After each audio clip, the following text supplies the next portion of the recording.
Glorious day to praise God through the reading of his holy word. Today's scripture reading is from the book of Acts, chapter 2, verses 1 through 13. I will be reading from the New Revised Standard Version Bible. Please listen for these holy words. When the day of Pentecost had come, they were all together in one place. And suddenly from heaven there came a sound like the rush of a violent wind, and it filled the entire house where they were sitting. Divided tongues as of fire appeared among them, and a tongue rested on each of them. All of them were filled with the Holy Spirit and began to speak in other languages as the Spirit gave them ability. Now, there were devout Jews from every nation under heaven living in Jerusalem. And at this sound, the crowd gathered and was bewildered, because each one heard them speaking in the native language of each. Amazed and astonished, they asked, "Are not all those who are speaking Galileans? And how is it that we hear, each of us, in our own native language? Parthians, Medes, Elamites, and residents of Mesopotamia, Judea, and Cappadocia, Pontus and Asia, Phrygia and Pamphylia, Egypt, and the parts of Libya belonging to Cyrene, and visitors from Rome, both Jews and proselytes, Cretans and Arabs. In our own languages, we hear them speaking about God's deeds of power." All were amazed and perplexed, saying to one another, "What does this mean?" But others sneered and said, "They are filled with new wine." A holy reading for the people of God. Thank you so much, James, for reading this morning's scripture. We had a different liturgist this morning who had to drop out on, I think, Thursday or Friday. And so with a scripture that has this many different names, we only had a short list who would be willing to say yes. And so James came back early from vacation, right? James and Lori had a wonderful vacation celebrating Macy's graduation. We're also very glad that they're back. So thank you for reading this morning's scripture. Well, it is Pentecost Sunday, and I do love this Sunday, although I almost lost my family for coming this morning because I told them that we weren't having birthday cake, and they said then it's not really Pentecost Sunday.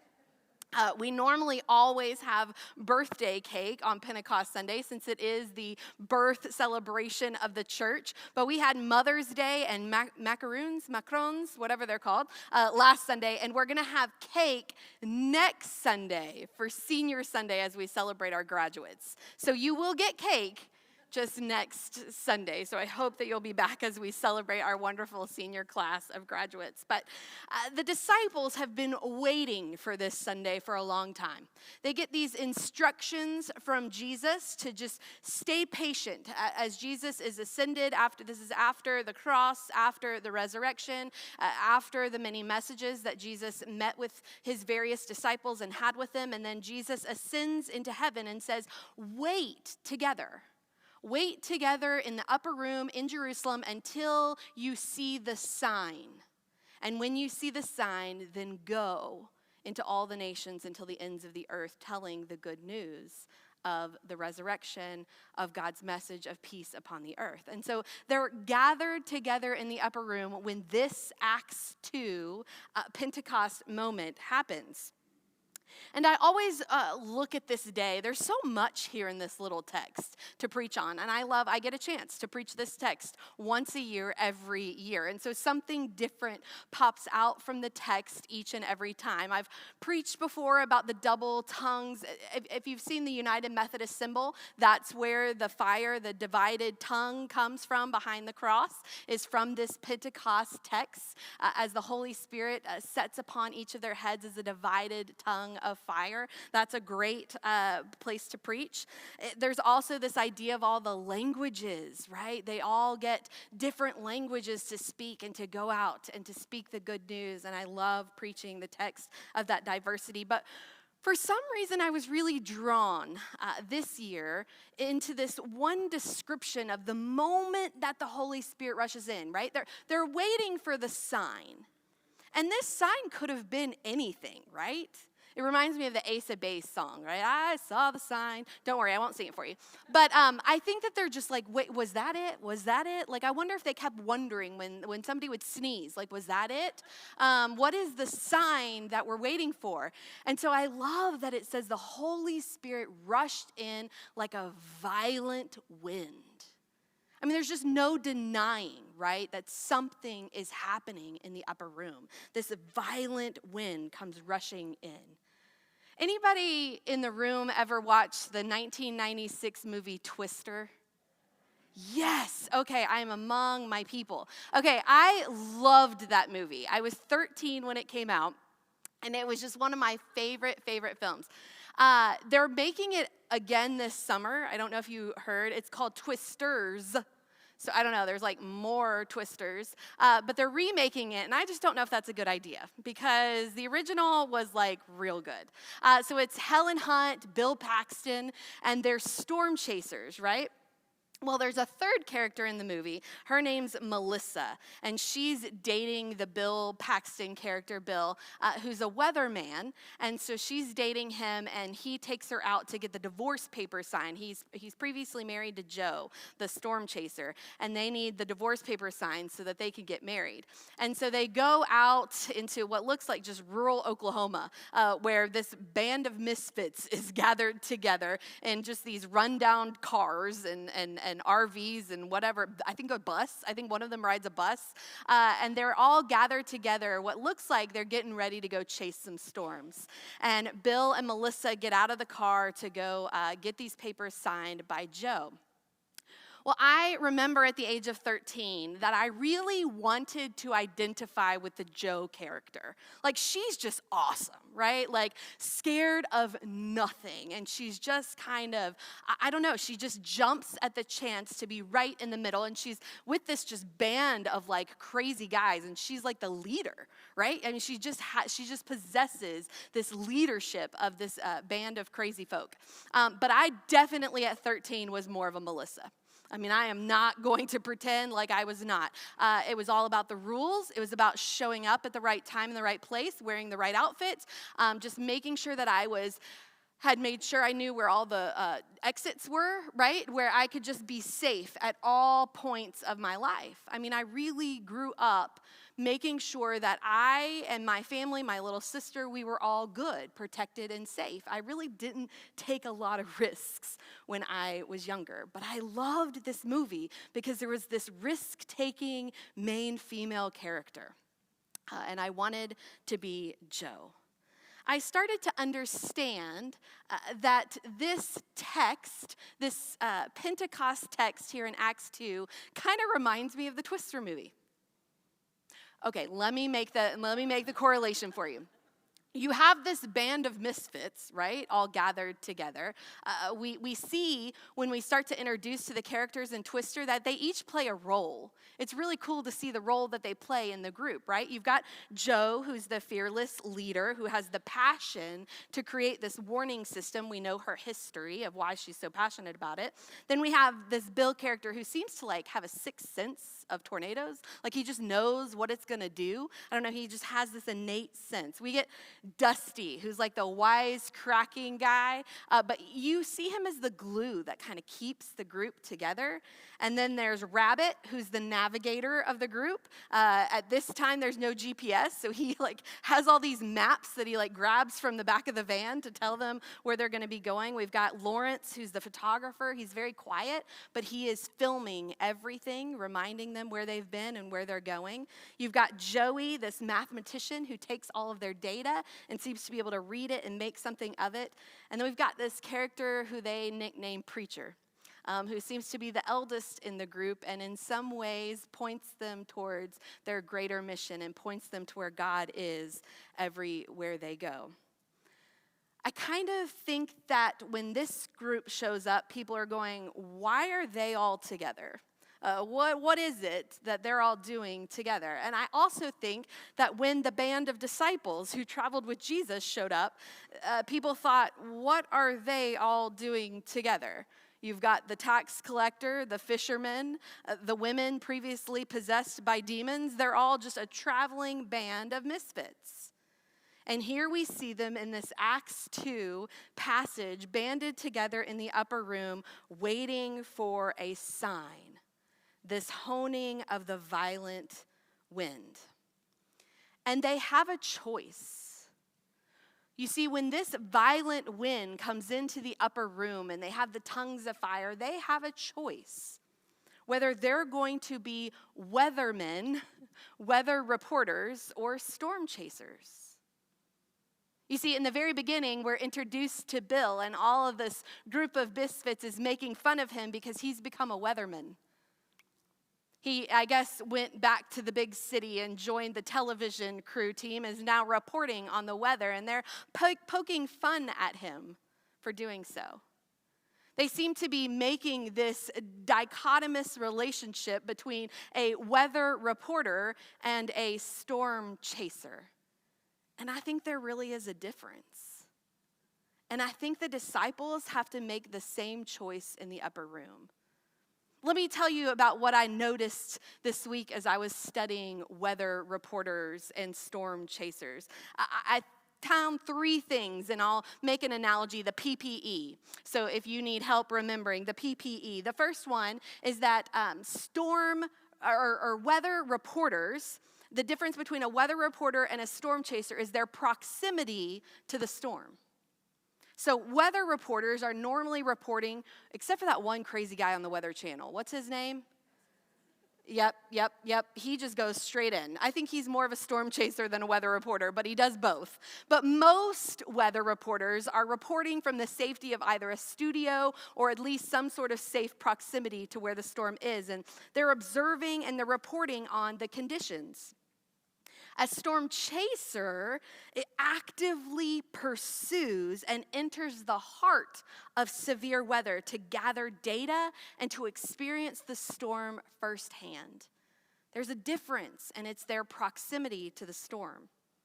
The second thing I think that makes a weather reporter different from a storm chaser is perspective. You see, a weather reporter provides analysis and predictions based on existing data. So they are looking at previous storms, and they are using that data to analyze and predict what this new storm may or may not do. And in my husband's opinion, it is all malarkey. He gets so upset at their little percentages that they put out there, and then the sky is completely sunny, and he goes, 80%? You joking me? But what it is like it's 80% that in your region somebody's going to get rain. I don't know. I don't get it either. But that's what they're doing. These weather reporters are using data, former data, to analyze and predict what's going to happen next. But the perspective of a storm chaser is that they seek to understand every storm by going into it and analyzing what it does. So they're seeking each and every storm to find out if they can collect new data to help them better forecast and create new safety measures. And I think the last difference between it might be a weather report, y'all. We might be finding out good information. Was it the Lord? We're glad you're here, Frank.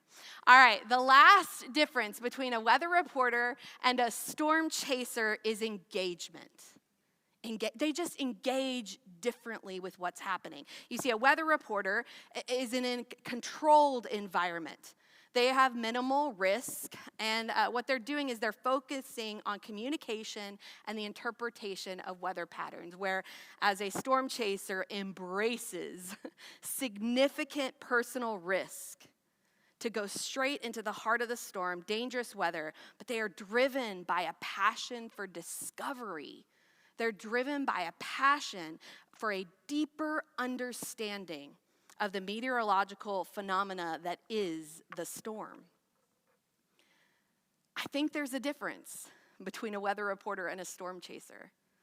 And as I looked into the Acts 2 text this week, I really understood that when this phenomena happens in the upper room, this violent wind comes rushing in, tongues of fire upon the disciples, speaking different languages, the disciples have a choice. Jesus is no longer there for them to follow in the direction that they know they should go. Jesus has ascended. They have a choice. Will they be weather reporters and report what happened in that upper room from the safety of sticking together as the early band of the church, knowing and predicting what has happened with Jesus, what may very likely happen to them should they disband from one another, predicting and analyzing that they are better together than they are apart, and writing this chapter of Acts as the last story of what happens in this miraculous, wonderful gifting of the Holy Spirit. The Holy Spirit comes upon the disciples, and that is the culmination of the totality of the gospel message. Or are they going to be storm chasers, taking this incredibly crazy moment in their lives of this violent rushing wind, tongues as though fire upon their heads, mixed languages, and saying, this is the sign that we believe Jesus precursored us about. And from this moment, we believe that we have what we need, leaning on the power of the Holy Spirit within us to go from this place apart from one another to the ends of the earth to tell the good news of Jesus Christ to all that we meet. Knowing, though, that that comes with incredible risk. Never knowing life or death. Never knowing what violent wind is going to come next and what might happen. The Acts church chose to be storm chasers. From this place, they disperse all over southern Asia, down in towards Africa, over into the Middle East. They disperse from Jerusalem and literally go to the ends of the earth. It's how the gospel message spreads so quickly. So quickly. And the word of Jesus goes out, and we hear about disciples that are made, including Paul, who continues to write messages and letters upon letters that are now contained in our canonical gospel. Can you imagine if we didn't have those stories? It's incredible what the bravery of these storm-chasing disciples brought to us as we continue to be the church. But Vista Ridge, I think we have a question for us on this Pentecost Sunday. What kind of a church are we? Are we a weather reporting church? Where we stay within these really safe and comfortable walls, reporting on the traditions of the church that we know that has gone before us, and predicting what we think the church might look like in the future, but sitting and worshiping among these comfortable padded seats? Or are we a storm-chasing church? Going into the unknown of what God is doing next, the new things that God is doing among the world around us as the Holy Spirit moves. We have good tread to be a storm-chasing church. I truly believe that the Methodist movement has always been a storm-chasing movement. You've got John Wesley, the original founder of the Methodist movement, who actually leaves the safety of the Anglican church, believing that the religion that is being preached seems to be dead among the pews. People just sitting there doing nothing about their faith. He leaves to go out into the open roads, and in 1730s, he begins preaching out in the open air about the movement of the Holy Spirit. It catches wind and fire, and he goes on a whirlwind journey of his own. He takes on his own storm as he's with the Moravians and understands the power of the peace of the Holy Spirit. He's later confirmed that the peace of the Holy Spirit within him is actually the passion for Christ. So what brings Joe such peace, this character in the Twister movie, to go into the heart? You see her. When the winds start picking up, she awkwardly just walks straight towards it. where everybody else is running away. And what you come to know is that she has a passion, a deep-seated passion for a new safety model to be created for people to not go through what she went through as a little girl who lost her father in a storm. She wants deeply to create something new, something that will change the world around her. And that passion creates a deep peace within her as a storm chaser. We have that same passion in the Methodist movement. In the 1780s, the Methodist movement was the very first Protestant movement to speak out against slavery in the United States. In the 1780s, in fact, American Methodist pastors were mandated. Think about that, okay, for just a second. Preachers were mandated to preach anti-slavery from the pulpit. In the 1780s, if you need a little history reminder, it wasn't until 1865 that we celebrated Juneteenth on June 19th, and slavery was finally abolished in all places in the United States of America. This was in the 1780s that American Methodists were preaching anti-slavery. In 1861, the Methodist movement was among one of the first, as the Wesleyan churches ordained Mary A. Will, a female pastor, in 1861. It wouldn't be until the United Methodist Church joined together and in 1956 ordained the first female pastor in what is known now as the United Methodist movement, but still very early on as far as Protestant movements are concerned. The Methodist movement has always been a storm-chasing movement that is following what they believe to be the passion of the Holy Spirit, doing something new in the world. In 1972, the United Church of Christ became the first mainline Protestant denomination in the United States to openly ordain gay clergy persons. That allowed LGBTQ clergy to serve. After them came the Evangelical Lutherans in America, the Presbyterian USA Church, the Episcopal Church of the United States, the Christian Church, or the Disciples of Christ, the Church of Scotland, Church of England, Church of Wales, Church of Sweden, Church of Norway, Church of Denmark, and so on, and so on, and so on, and so on, and so on. And in 2024, the United Methodist Church removed restrictive language from the Book of Discipline, opening the way for LGBTQ plus persons to be ordained and married in the United Methodist Church.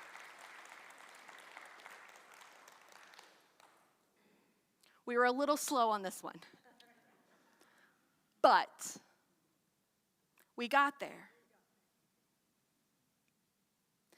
Because we believe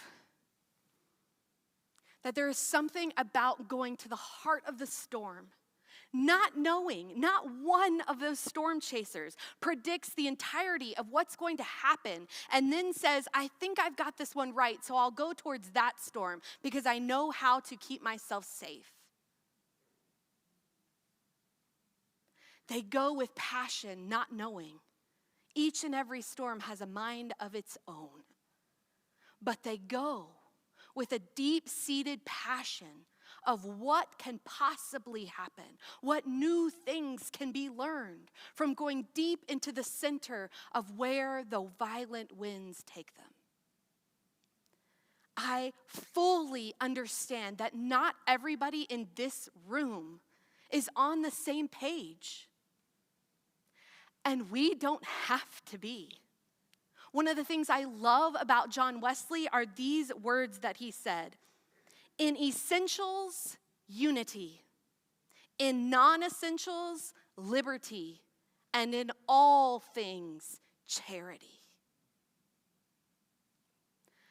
Church, I do not believe that human sexuality and gender is an essential to salvation.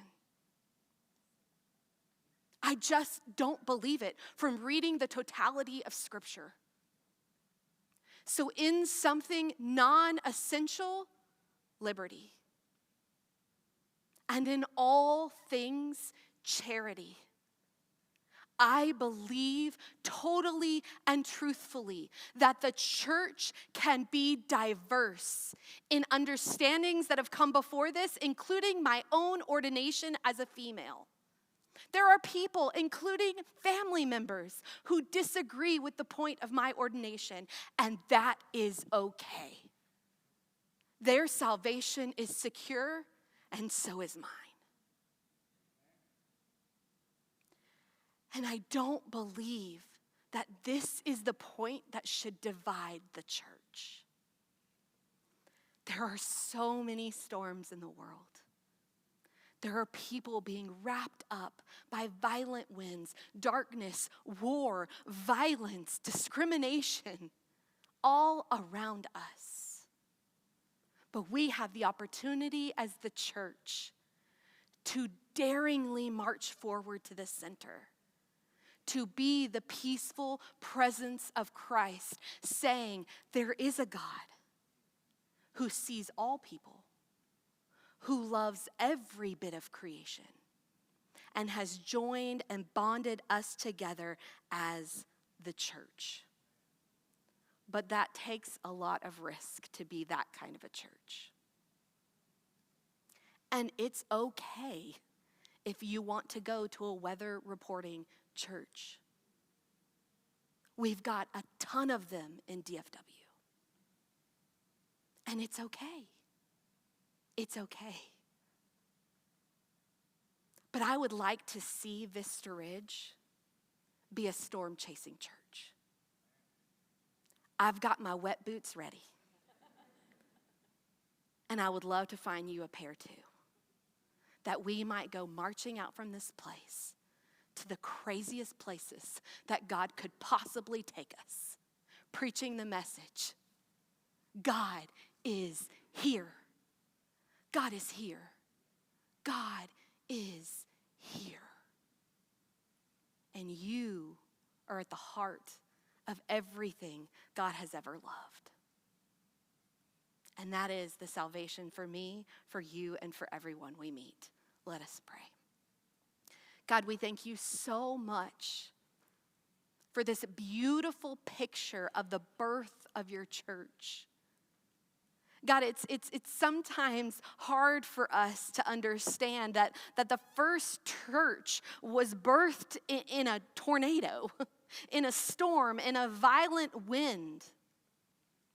God, so many times we come into the sanctuary and we buckle the hatchets, we bear down, we pray that all of the chaos and all of the crazy and all of the winds will pass us by. But God, this morning, let us remember that you, the Holy Spirit, are in the wind. God, that you, the Holy Spirit, are ushering, pushing us out to the ends of the earth. God, and that every time your son Jesus shows up in our scriptures, it is never to exclude. It is always to say, I see you. Come near. Come join us. Come be a part. Come gather at the table. Come walk. Come follow. God, might we be a storm-chasing church. God, that ushers out into the places where people are caught up in the chaos and brings the passion of peace to say, you know what? We see the chaos. We see the cows flying by. And it is scary. But we believe that God is doing something. And we believe that God wants you to come and do that thing with us. To be the church in the world, preaching the gospel of love, of hope, of joy, and of peace. God, if there's anything our world needs more, it is a unified church preaching the peace of Jesus. Might we be that light as we go straight into the eye of the storm. In the name of the Father, the Son, and the Holy Spirit we pray. Amen.